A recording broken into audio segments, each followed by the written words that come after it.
কেমন হতো যদি এমন হতো? সময়টা 29 জুন। সবাইকে অবাক করে ইংল্যান্ডকে সেমিফাইনালে হারিয়ে ফাইনালে অস্ট্রেলিয়ার প্রতিপক্ষ বাংলাদেশ। অস্ট্রেলিয়া প্রথমে ব্যাট করে 178 রানে টার্গেট দিল। 178 রানের জবাবে ব্যাট করতে নেমে বাংলাদেশের 61 রানের ওপেনিং জুটি। 14 ওভারে রান দরকার 117। সাকিব আল হাসান এবং তানজিদ তামিমের অসাধারণ 50। ম্যাচ জয়ের দ্বার প্রান্তে বাংলাদেশ। শেষ ওভারে প্রয়োজন 11 রান। বোলিংয়ে বিশ্বসেরা বোলার মিচেল স্টার্ক এবং ব্যাটিংয়ে শেখ মাহাদি ও তাওহিদ হৃদয়। বাংলাদেশের 16 কোটি মানুষ তখন টিভির দিকে তাকিয়ে। প্রথম বল ডট, দ্বিতীয় লঙ্ঘনের উপর দিয়ে তাওহিদ হৃদয়ের বিশাল চক্কা। 4 বলে বাংলাদেশের দরকার 5। তৃতীয় বল সিঙ্গেল, 3 বলে দরকার 4 রান। ব্যাটিংয়ে শেখ মাহাদি।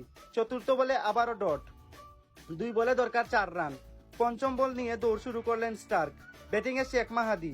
ডিপ টাপম্যান দিয়ে সজোরে হাঁকালেন মাহাদি এবং সঙ্গে সঙ্গে ধারাভাষ্যকার বলে উঠল, বাংলাদেশ উইন ফার্স্ট টি20 ওয়ার্ল্ড কাপ। আহ, কতদিনের স্বপ্ন পূরণ। হাজারো মানুষ খুশিতে কান্না করতাছে। সাকিবকে জড়িয়ে ক্যাপ্টেন শান্তর খুশির কান্না।